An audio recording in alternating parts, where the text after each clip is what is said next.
My name is Pamela. I'm with the Chicago Council Society. But I'm here more as a foot on the cultural diversity. When I was asked to do this, I was like, no, I do try to say no.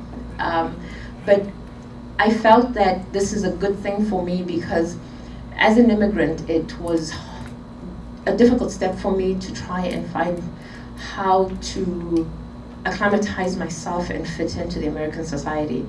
I grew up in Zimbabwe. That's where I was born. But Zimbabwe was colonized by the British. So most of the influences that I have are very British orientated.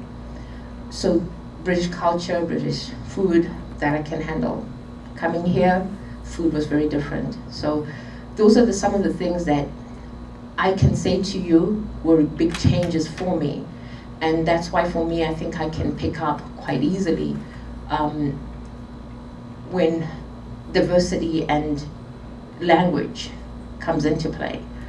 But I have asked Athea Paramandilia to join me today because I feel that while we also feel we have different aspects that we can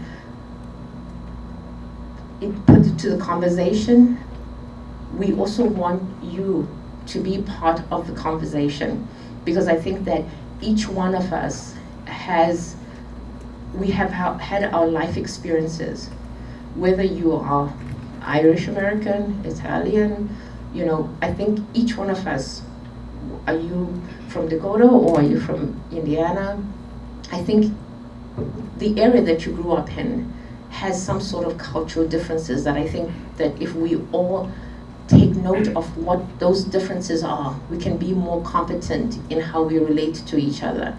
And even if it's just within this room, even if you look at it from a perspective of somebody who comes into the pantry and needs help, or comes to the conference and needs help, there's certain things that I think, I would feel as an immigrant, I would ask somebody and I would say, did I use the right word? Because I would say something like, I grew up saying the fire brigade, and every time I say the fire brigade, everybody turned to me and said, what are you talking about? So there's little things that to you might be nothing, but to the next person are huge. So I gave you a piece of paper, and these are all questions that I think that we would like you to have in mind as you hear each one of us tell you a little bit about ourselves and a little bit about how we came to the society and the work that we do for the society. But we're going to tell you those things based on what we feel are our cultural strengths that we feel we would like you to take into consideration as you see us and deal with us. And then when we finish, it'll be just few minutes, we would then like you to come back, either have questions or have something to share, because I think what we would like is when we leave this room to either be more conscious about the different societies, cultures that we come across. Is it just food? Is it language? Is it education? Is it income? Because they're all very different. But please just keep those questions in mind as you listen to what we have to say. Thank you. Good morning. Good morning. My name is Althea Graham. I'm from Detroit. And in my kitchen I have a little saying. It says, we all have a story to tell. And I keep that right in the kitchen because that's kind of where everybody congregates. And I feel that it's relevant in this situation because we all have a story to tell. How we got here, how we became Vincentians, how we ended up where we are today.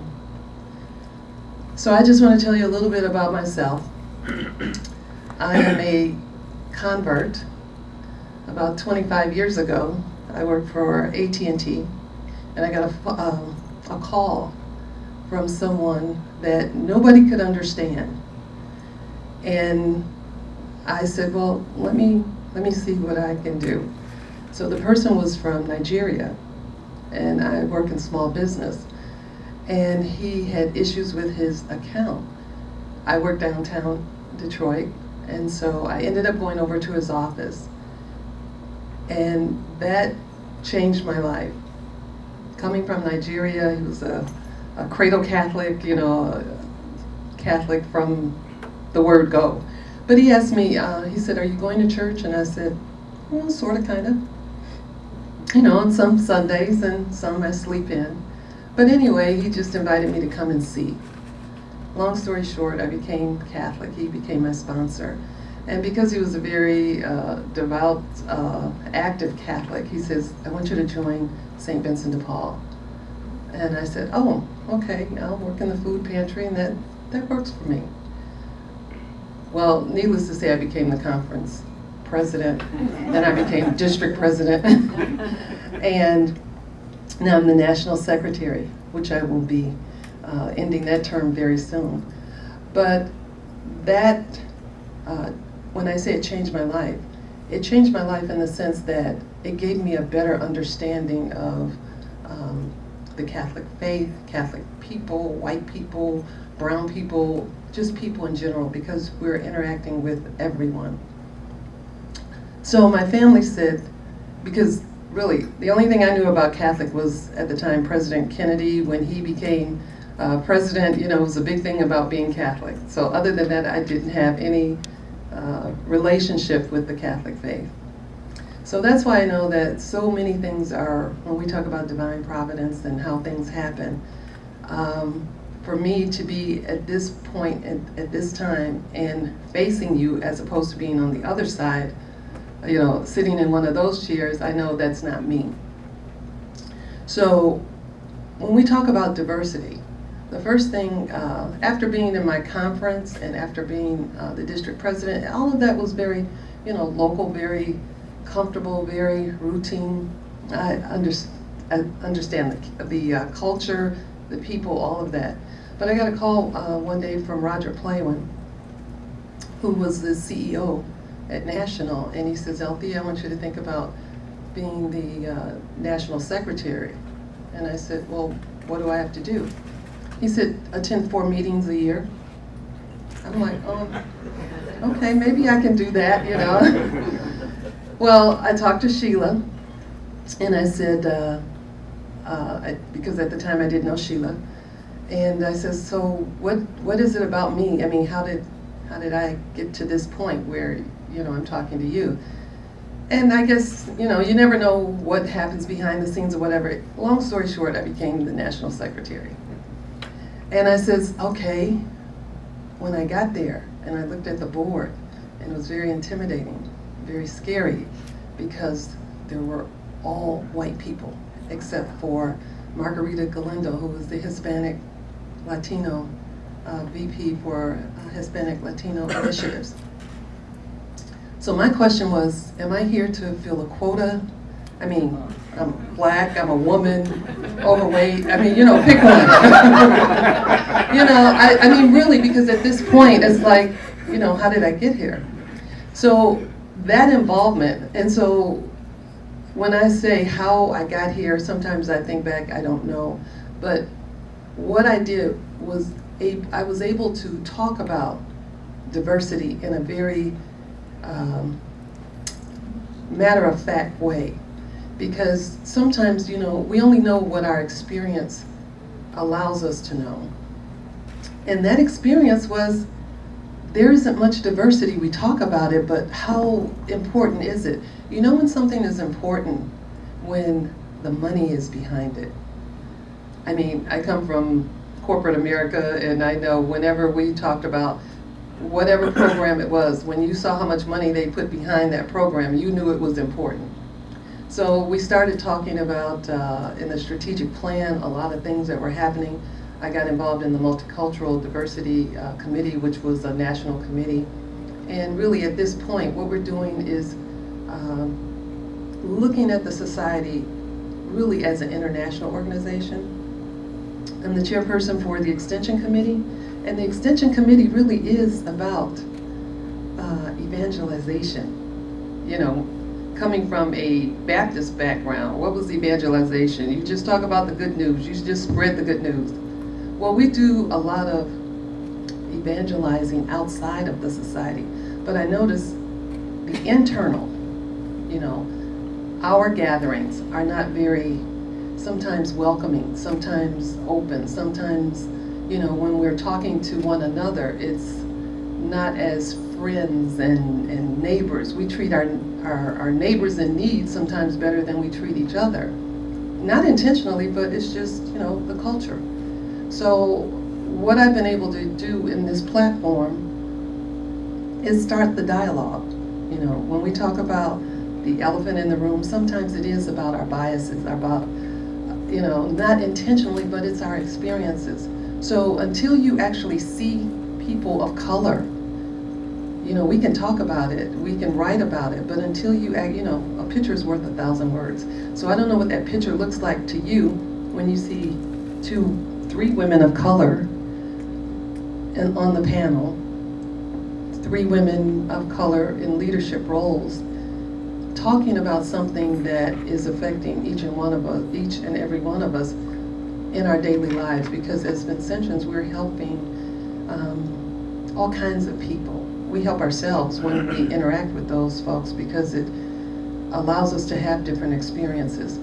But at the same time, in the society itself, we have to look at how are we really growing when we talk about leadership development with people of color. There are almost 300 people here today at this meeting, and I think I've counted 5, maybe 6 people of color that I've interacted with. And when you look into a sea of people and you can only count on one hand how many people that look like you realize something needs to be done. We have to, not just talk about it, we have to actually start doing some work about it. So, questions now? I'm not sure I can follow that. But no, that's a good point though that you bring up though, because I'm sitting here and I don't think anything of it. You know what I mean? And I don't mean to sound that way, but because there are so many more white people here. That's right. People of not color, I guess, unless you've been tanning, and so you don't think. Sometimes you don't think about it when you're in your own little world. I joined St. Vincent de Paul like 17 years ago, but I had worked at a food pantry before that at our church, and a lot of us, and I guess the generation we grew up in, you did have your neighborhoods, and they were all just they were the white neighborhoods or whatever, so you didn't think about it. So when I started volunteering at the food pantry, ours, it's I would have to say a good 50% Hispanic, maybe 30% of color, and then then there's a handful of the other. So actually it's the opposite, though a lot of us are white that serve there, everybody who comes in is of color, or we get world relief people, which are brought over from I guess a church. They're given like 4 weeks of rent pretty much, and then they have to find jobs, and then they're just kind of left to their own thing. So they don't speak, some of them speak Russian, or they, any place they're all over from. But I learned from the food pantry, especially, people would come in and say, can you help me with my rent? Can you help me with my electric? There was, in that time, because I'm from Aurora, there was no St. Vincent de Paul in Aurora at all. We would refer them actually to the Naperville St. Vincent de Paul. And eventually, like I said, it was offered at our parish, and I jumped at it because then I could finally do something. I wouldn't have to say, well, here's a number to call, but I really don't know. Type of deal. So that was really kind of neat. But meeting so many people who are Hispanic, for instance, that don't speak the language, even though they've been here a long time, they still don't think it. And I know a lot of people think, well, why don't they learn it? If you speak it at home, maybe you don't need to learn it, because I know I work from home, so I don't get out a lot except to church. So maybe that's the same thing for them. They just don't get out, and they're always amongst who they are, type of deal, so they don't learn. So one of the things I did, I could take the hard stance of saying, that's their problem, not mine, but I can't help them. If they need Pampers, if they need baby food, I can't help them because we don't speak the same language.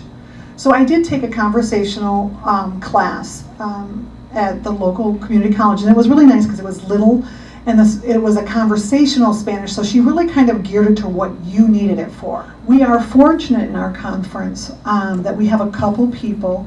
One gal speaks bilingual, and then we have another gal who's from South America, so she will go out on our calls with, usually she's not a primary home visitor, but she's a partner, so she'll go out with, so we can at least bridge that gap a little. But we have other people that we've seen from other countries that, you just communicate through their paper, like their bill that they have or something, because that's all you've got, you know what I mean, type of deal. So anyway, so that's kind of how or at least I've dealt with it, and I know it's going to be an ongoing, what can we do to get better information to them to help them.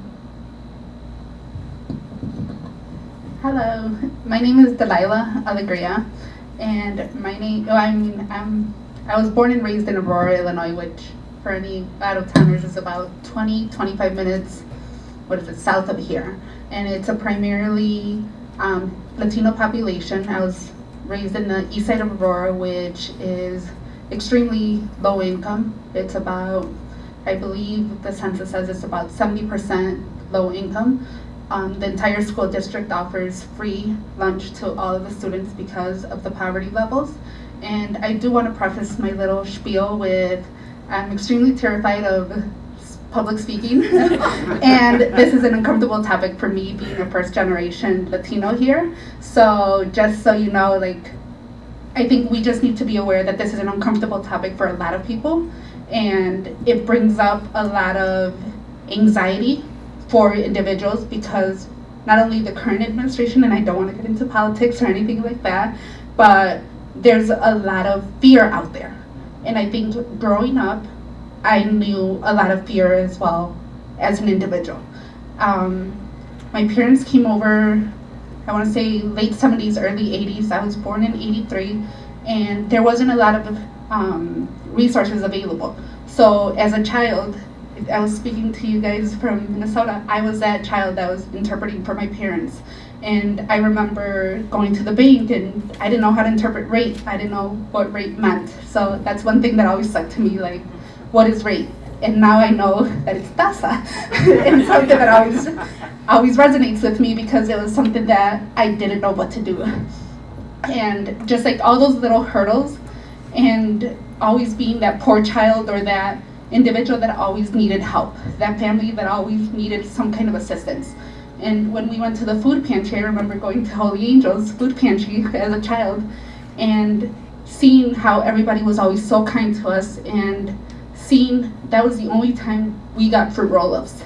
And that was the best thing ever. The fruit roll-ups, it was the best day ever for us. And those little things always stuck with me, and that's why I decided as an adult to give back, to be involved with St. Vincent de Paul, to give back to my community, because I know that as a child, those little things impacted me, and I wanted to give back to my community. Because those individuals didn't see the politics, didn't see a family that, with issues or whatever, they saw somebody in need. So I think now I'm able to give back to the community and I'm able to help out other individuals, but it's so much more, it's so complicated that I think at the end of the day, as a society, it's so difficult to understand and to grasp, because I know even in my parish, back maybe 10 years ago, it was an all English speaking parish, and we had a priest come in and they wanted to bring in a Spanish mass. And the resistance to bring in a Spanish mass, oh no, we can't do that, they're gonna do this, they're gonna do that. Well, it's gonna be at 1 o'clock. It's not gonna interfere with the normal mass schedule. Well, no, this and that, and it was such resistance. And I go to the English speaking mass, but it was just so uncomfortable to be part of that, to be in that situation. And even in our St. Vincent de Paul meetings, I hear oh, there's another Spanish call, they're probably undocumented, so they can't get heap. And it's just it just makes me cringe, you can't make those assumptions, you can't speak of people like that, Like, we need to check our biases. We need to check who we are as a society to welcome people. And I know, like, it's tough because I'm the only Spanish speaker in our society. I know, shocker, but in our conference, so I get all the Spanish calls. And we don't have any other people, so on home visits, I take my mom with me to go to the home visits with me. As my partner, but it's just, and well, they don't want to go and be home visitors with you. They don't go and talk to them. Go and it's like, it's not my responsibility only. Like, we have to be more welcoming. We have to open the doors. How do we bridge that gap? Like, you feel the tension. I still feel the tension from the mass situation. How do we bridge that gap with the Society of St. Vincent de Paul to be able to make it welcoming, to be able to bring up those challenges? Like, it's such a big elephant in the room. And even at the district level, like you said, like, I do feel like, am I just fitting, that affirmative action quota? Like, why am I, why was I selected for this? Why was I, obviously because I'm the only Hispanic in our district. Like, it just, I think we need to do so much to help out and just be aware of our own biases, because sometimes people don't say anything, because like I said, it does make me uncomfortable, but I've never said anything because it makes me so uncomfortable that I know I couldn't communicate it. So just be aware. I'll partner with you, by the way, just call me. Thank you. I will. I'd just like to say thank you for sharing that. Sorry. We have a center, a case management center in Chicago. So I get where she's coming from, because we do have a lot of Hispanics that we serve, and but we have tried to be a little bit more sensitive to situations like, do you ask whether somebody is undocumented or not, and how do you deal with it? Because it is an uncomfortable question to ask. But from our perspective, it is a question you need to ask. So usually for us, we will say, we don't ask anymore. We give them a form and we say, complete the form. And the way we structured the questions lets us know where a person is situated. And what we do is, if a person is undocumented, we deal with them, and it's from a separate perspective. We are aware that their needs are slightly different. Our goal is generally to help somebody have, for our Getting Ahead Bridges Out of Poverty program, we've had to adjust it because our community is so mixed. It has people who are citizens. We have a veteran that lives in a bench just outside our center. He's been there for a year, and he's working up the courage to go to veterinary services, to the VA, because he had such bad treatment from them. So he comes to us for help, and we help him because we have partnered with different organizations that actually help the undocumented. So we have we've created an ID, a St. Vincent de Paul ID, that we give them, because what happens is, when a person is undocumented, when they go to a food pantry, the food pantry is still going to ask them for an ID. So if you don't have ID, you don't have food. So those are the kind of things that you need to be sensitive about. I understand that when people say things, I become sensitive. I'm a black person, and most of the time when somebody says something, I look at them and I say, are you saying that because I'm black, or because you just wanted to say it? So there's different things that people say, but I don't know if anybody has a question, or are you all still trying to recover from from the testimony like I am? I'm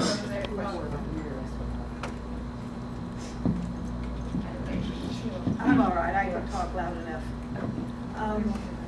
You're talking about being very sensitive to what people say to you and wondering why they're asking or saying what they're saying. Is it because you're black or because you're Hispanic or whatever? As a white person then, how do I just talk to you? So that, how do we get past that? You have that kind of barrier up, and I have a, I don't want to say something stupid barrier up. So how do we come together past that?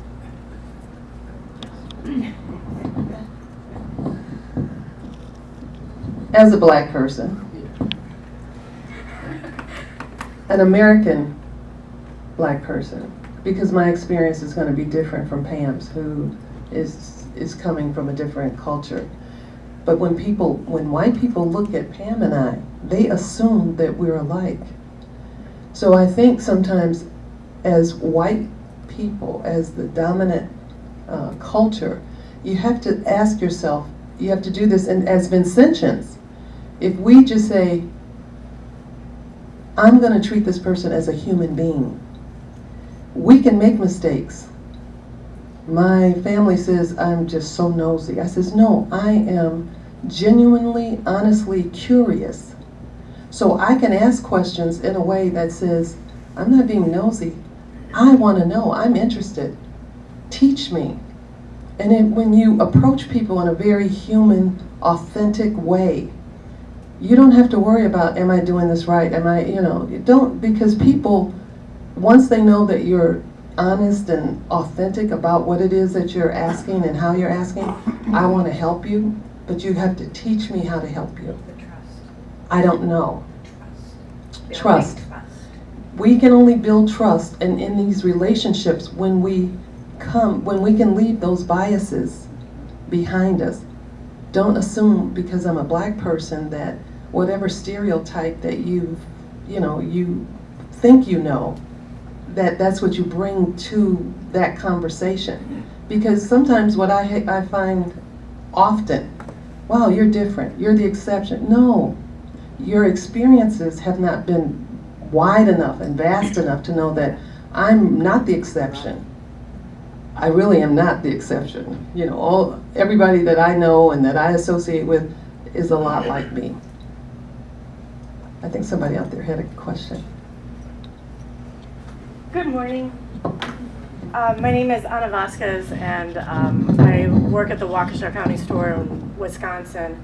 I'm the donation event supervisor. I took a course last semester at Mount Mary University called Multicultural Diversity Among Learners. And really my master's is in education, but I wanted to bring this point up because I wonder if it may be really helpful in this topic. And as someone who is Hispanic and has that background, you can definitely feel the tension right out in the room with a lot of emotion and a lot of passion that is forging through, so thank you for sharing. One of the biggest things that I learned was acknowledging people's truths in their own stories. And when I'm working with other business owners a lot, and I'm telling them about St. Vincent de Paul, one of the biggest things that I like to showcase is that we help people out regardless of their religious affiliation, their sexual orientation, their race, or their gender. And that is imperative, because that bridges that gap. And when we go in and we're making these connections, that is what these connections are based off of. So everything else is irrelevant. And when today, and I apologize, was it you that was speaking earlier this morning? And you were talking about seeing Jesus in everyone. That is exactly what it is. That's all it is. That's all it is. But I think the biggest thing, and I would ask this of you as my question, is it acknowledging then your storyline, that you as a person of color just get treated very differently. You automatically get looked at very differently when you walk in a room versus somebody who is of white descent, who you can walk in a room and completely blend in, but somebody of color will, ooh, you may make somebody uneasy as soon as you walk in the door. Would you state that that may be some of the issues that come up through cultural diversity with people of color? I would have to say, because one, I come from a different culture, and I grew up in a country where the majority was black, and you know, the smaller number were white and Indian. But my schooling, I went to a school where there was 6 blacks, and I was one of those 6 blacks. So I grew up with this disconnect. So for me, it's been part of my life. And my mom, who is like a drill sergeant, from a very young age, she always said, you determine who you are. Don't let anybody else do it. So that's what I do wherever I go. I just look at myself, and I grew up in the church. I went to, I was educated by the Dominican nuns, and giving for me has always been a part of my life. So I look at giving as something that I do as a requirement of me being on earth, and then everything else sort of like fits in thereafter. So when I get into a situation, my very first racial experience was in this country. I'd never really experienced it. When it happened to me, it was a shock, because I froze, and I'm experiencing it as an adult, and I'm like, wow, is this really happening to me? And I literally looked at the person who was being this way, and I said, I think you have me figured wrong. And they looked at me surprised, and I just said, you have me figured wrong, and I walked away. But it changed how we relate. But I think it was because I didn't carry a lot of the burden, because there's a burden that comes with slavery, and people take it for granted. I have many white friends who have had the comfort of saying to me, why don't they just get over it? Oh, yeah. And that's hard, because it's taking something and saying that it's like it didn't happen. Like, do you want to say, let's just get over the Holocaust? Because it's pretty much the same thing. So it's that difficulty. It's getting to a situation where you say to people, when you meet me, if we're doing the trust thing, then come in on a clean slate and treat me like the thing that we're doing with the Vincentian family. I'm a friend you don't know yet. Let me make my mistakes. Don't saddle me with the biases that you have created over the years. As a Vincentian, come to me as a person who's in ministry. It's your spiritual growth. You're here for your spirituality and not for anything else. So if you're coming to me, shed all that and just say, maybe I think the easiest thing might be to say to yourself, you're a vessel. You're doing God's work. If you're doing God's work, God doesn't see me as anything but a human being. He doesn't see my color. He doesn't see my education. He doesn't see my poverty. He just sees me as a need. So I think if we started it from that point of view, that might actually make it easier. But I think it's a learning thing. And I think that the biases come 2 ways. You grow up thinking that, blacks are rough. So you do it. I have my own biases. I can tell you, I will make a confession right now. I am terrified of teenagers. The teenagers in Chicago used to do these things where they would just gang up on you and just beat you up for no reason, and it was terrifying, and that that has never been able, I've not been able to get over it. So when I see a group of teenagers, I cross the road, I you know, so I know it happens. You know what I mean? I have my own biases. You know, I'm okay with children, like from a baby until they're about 12, and then when they're 12, I'm like, okay, you know. But it's things like that, you know. So I think that we each have to find a way to first get to know ourselves, because I think that that's when the biases come in. So we have to take an inner stock of who we are. If you look at the person next door to you, who's sitting next to you, are you like them? No.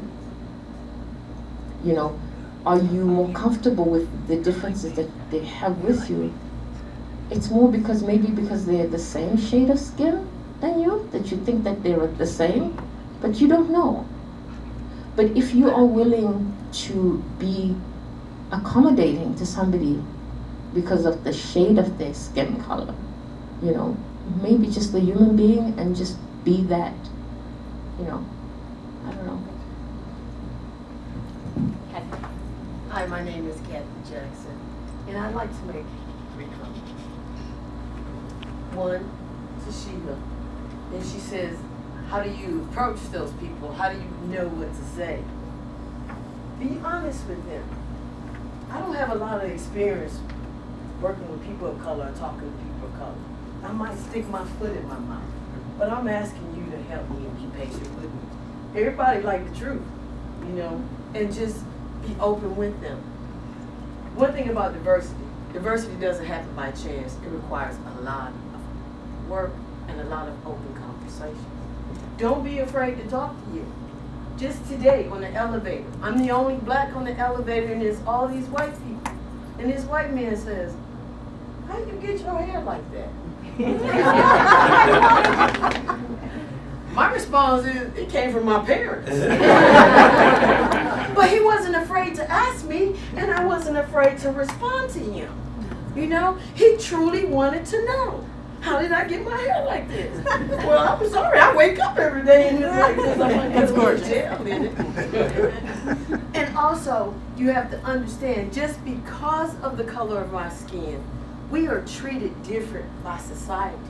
If I'm riding down the street and the police car come on behind me, if it's you, you know you might get a ticket if you got to pay a ticket. Me, I'm worried about if I'm going to be alive after this stop. Will I make it home alive? I'm not worried about a ticket. That's not what bothers me. What bothers me is, will I be alive? And that's a real big, long spectrum. From you getting a ticket and me dying. So we have to be on guard. Because we don't know how you're going to accept us.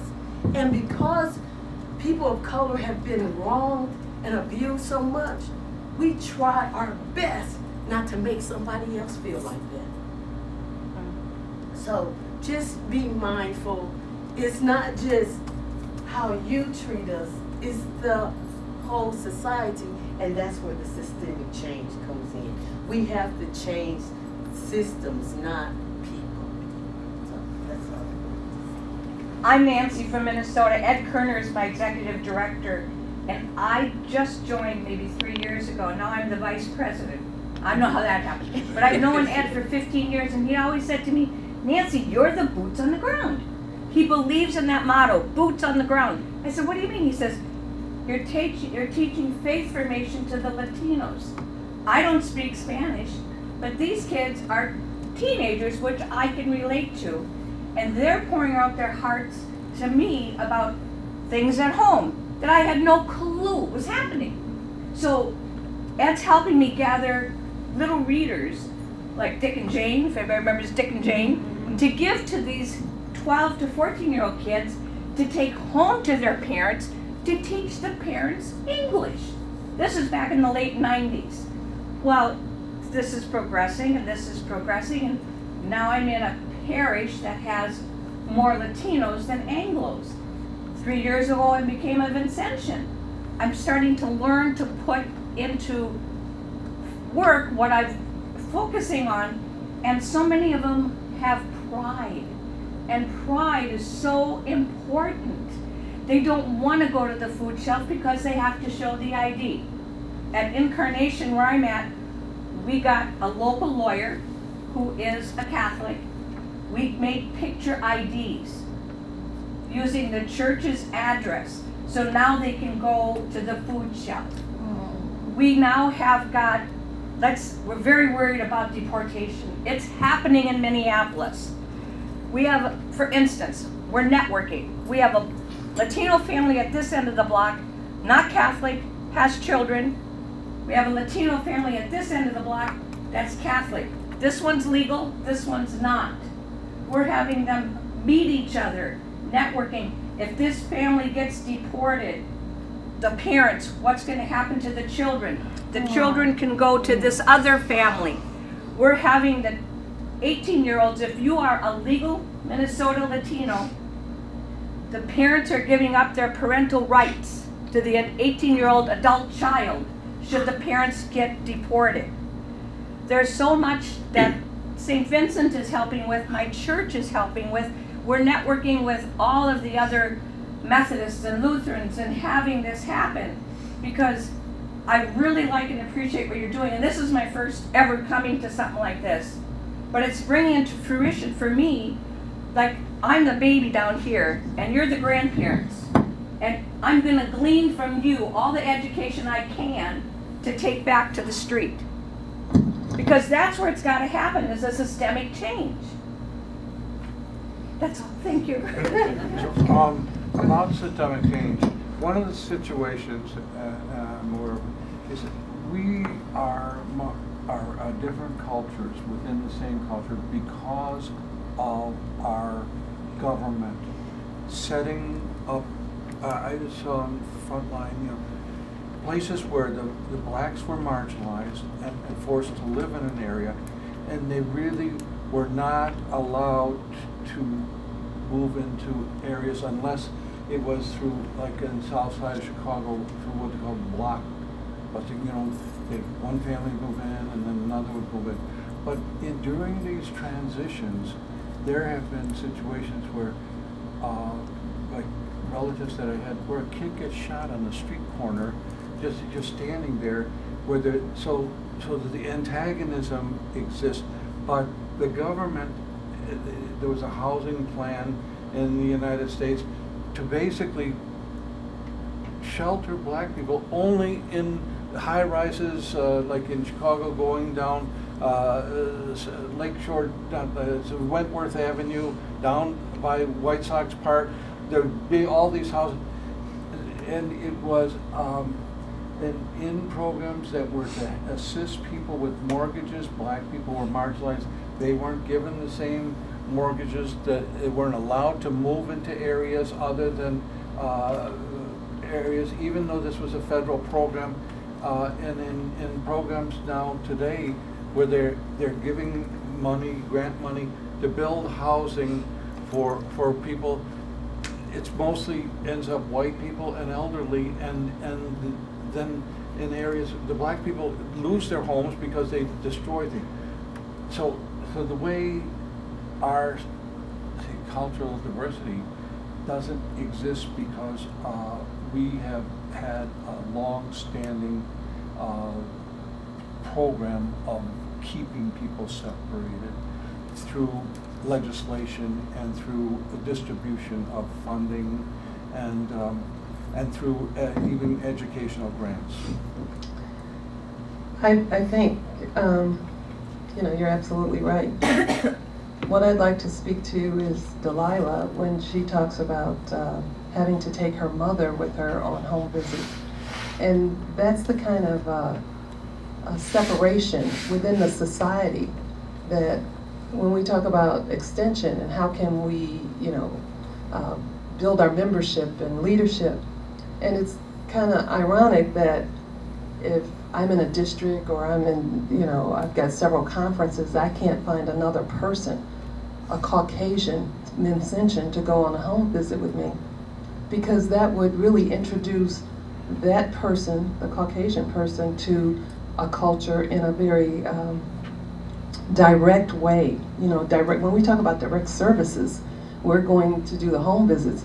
But now if I can't find another Vincentian that's willing to partner with me to do the home visit, that speaks to some of the biases that we have ourselves. So that's, you know, when they say charity begins at home, that is so true. You know, we have to start within our own conferences. I don't want that to be misconstrued. It's not because somebody doesn't want to go with me. The reason for her going with me is because I need somebody that also speaks the language, so that way there's no misconstruction in what is being said. Okay. And that way there's no language barrier, so that in case anything were to happen, everybody knows what happened. So, and I can understand that, but I think it would be important if you had 3 people, you know, because when we're talking about culture and diversity, you know, we have to take every opportunity to learn. So if I'm in an area where we're servicing people of you know, Hispanic Latino culture, then I need to be going with someone that knows the culture. I'm not saying that, you know, they don't want to, but it would be, I think you would feel a lot better if someone says, hey, can I go with you? Can I see what that's like? You know, understanding more. So that's the openness that I'm talking about. You know, you have to, you know, put yourself in a position to be able to learn.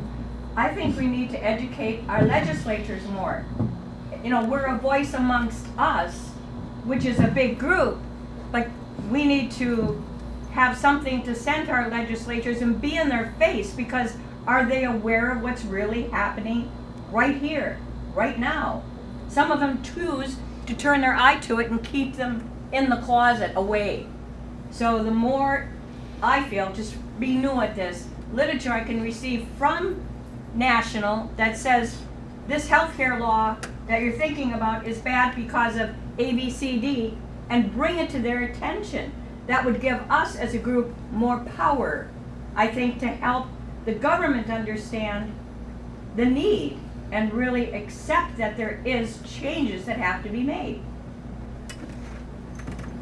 Okay, just, Can I just say something real quick? Delilah, thank you, all of you guys, for sharing and stuff. Yeah. You broke my heart, and I live in a 2,500 people in the community in the middle of cornfields, so you know, there isn't very much diversity, but I can share with you that I have a black nephew, and when he came to watch my son play football, they decided that he, of course, was bad, so he's talking to my son, and they're like, oh, Eileen, you know, and I said, they're like, how can that happen? And I said, very easily, 2 people fell in love. And I just want to share with you, I don't speak any other languages, but when I meet people who don't speak my language, I hug them, and it just all melts away. So I think we all have to do that. Maybe, I think we have to pray more for our legislatures and hug and love them, because I think they get enough of our anger, maybe, because we do get upset about all the things that they don't do. I know I don't like to even think politics, because it just gets my stomach kind of in a rumble. But I thank all you guys for what you've shared with us, because I thought, oh, I get to do this, but I'm going to go somewhere else and get these little papers, and my heart breaks for things that have happened or been said.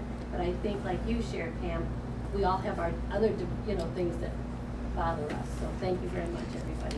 And anybody who I can get this to, make sure you do an evaluation. So I think you'll have to speak for 10 hours at the next one. I just want to make a quick introduction. Elizabeth got stuck in traffic. She was one of our panelists, and she's here to give us a perspective from a Native American, because we're trying to cover, because there are many cultures. So I'm going to give her an idea just to give you perspective. Thank you, Pam. Again, I would like to apologize for my tardiness, but being Native American, when you're being very spiritual in your life, you end up being on Indian time.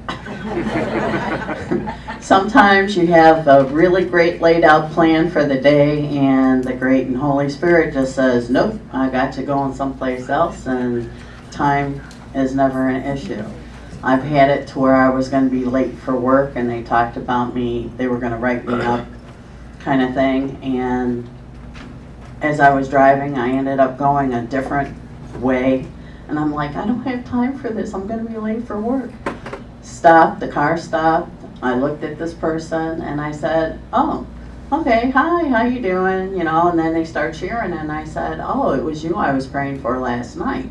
So we had a moment and I said, okay, I got to go to work. And I rolled up the window and I'm like, I know I spent 10, 15 minutes with this guy. I'm late for work. I got to work with 2 minutes to spare. I'm like, okay, that was divine intervention. That's why you always have to watch what you pray for. If you're not specific, you'll get the answer, but it might not be what you were thinking of, but you just have to go with it. Sometimes people will always judge a book by its cover, and that's how sometimes our clients get looked at. Oh, well, you put yourself in this situation. Well, no, not really. It was just a domino effect of many mishaps that went on in their life. And sometimes I feel that that's brought on so that you can journey with that person and help them, and in turn they're going to turn around and help you later. They could become your next Vincent, and they have a deeper appreciation for what's going on. I live in Hazel Crest, which where 80 and 94 meet, and it's the south side of Chicago, and whatever happens in Inglewood, the people come out to our area calling it the resort area because they don't have to deal with the issues, but they don't realize sometimes they bring their issues with them. They don't know how to let it go. I've been safe in visiting some of these homes because they know I help people. And I'm very boisterous, so sometimes my mouth can get me in trouble quite a bit. But people know because it comes from my heart, and I pray with them. I don't care what their culture is. I don't care what their religion is.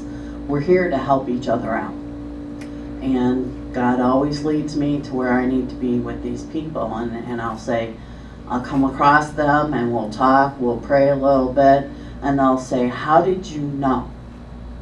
How did I know what? How did you know I needed somebody like you in my life at this moment? I said, did you pray? And they go, yeah.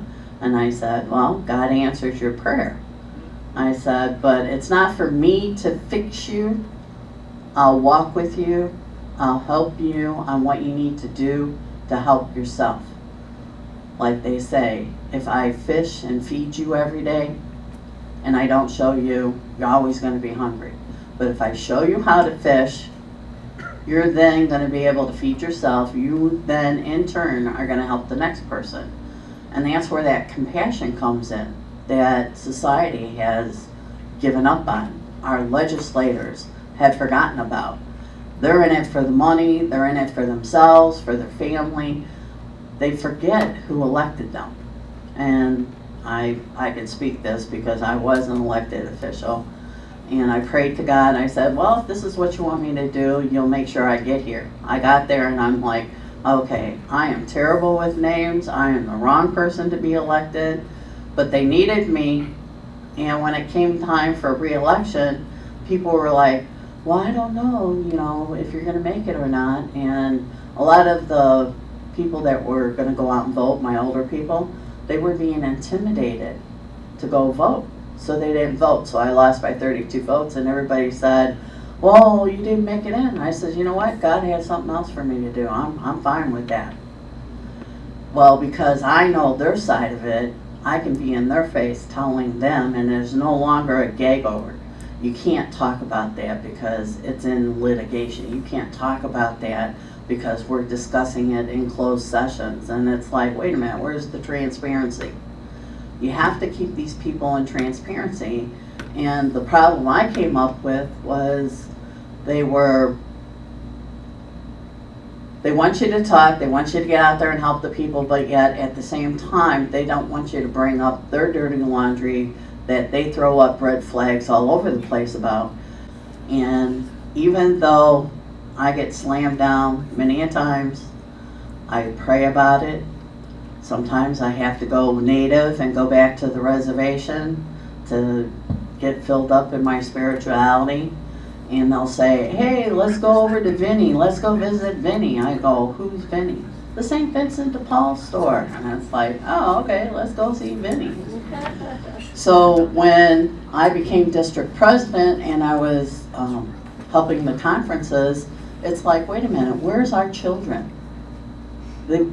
I was raised a Vincentian, my mother being a Vincentian, you know, started me at a very young age. I didn't realize all these skills came from that. But then I'm a natural at it. My grandchildren are naturals at it. And so you have to start them young. Don't wait till they're 18, 19 and say, hey, you know, come on over and help me out. I don't got time for you. I got to be with my friends. But if they're, you know, because of religion, if they're involved in it, they're involved with community service. So they get it. Well, what about the kids that their parents don't put them in religion of any sort? They're not doing anything. They're just causing havoc in the community.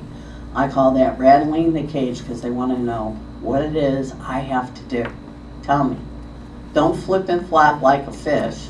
Tell me what I need to do and be consistent with it. And that's what we're missing. And that's where I do that and people say, is that your kid? No. Well, why did you talk to him like that? Like you were the aunt or the mom? I said, because doesn't it take a village to raise a child? You say it all the time, but then you want to flip it when it comes your turn. And that's where I bring in the Native American. And it's like, don't pull this on me. Just let's get down to what needs to be done and take care of business. Let's take care of the people. It's not about the money. It's about sharing quality time, journeying down the road with an individual. It could be a short time, it could be a long time. But you definitely have to have more than 2 people on a visit. And a lot of people don't want to visit some of the neighborhoods. I understand that. You can have a safe place and still visit them. All I say is verify that that house even exists, that it's even occupied. But now we have a thing going on where people are squatting houses because otherwise they'd be out on the street with nothing. And that's what our legislators really need to address because of the housing. How can somebody pay $2,000 a month in rent when they don't even have a job or they have a part-time job? Or they're getting food stamps. They may get a check and then all they're doing is trying to do that. And it's like, well, how do they live? How do they function? Well, you're forcing them into crime. You're raising them to be criminals because you're not giving them other options. And I look at the police officers, because I work with them, I said, what, is this job security for you? Why are our jails overcrowded with people that are sitting there because they can't pay for an attorney? And what did they do? They stole the candy bar because they were hungry. And they're still sitting in jail for 60 days. The only way that can get changed is by us being advocates. And when you pray, the Holy Spirit, the great Holy Spirit, through God, through Jesus, will come to us and give us the strength and the knowledge that we need to do to combat it. Okay, thank you so much. Have a great day. So I just wanted to say thank you all for coming and for sharing and giving us the time. I do hope that when you leave here and take your next steps, that you will keep in mind about what diversity means and what is expected of you. I think that if we start as being the beginning of it and we educate those that we work with, those that we interact with, we have a chance. Also, I had done just an update that I had done because Jeannie had asked me to do an update, but I would like just to share with you just a few things that what the Multicultural Diversity Committee is doing. I have my email there if anybody has questions or needs some information on things that you would like to do or ways that you would like to help. We're always looking for people to help us, so if you can, please. Thank you.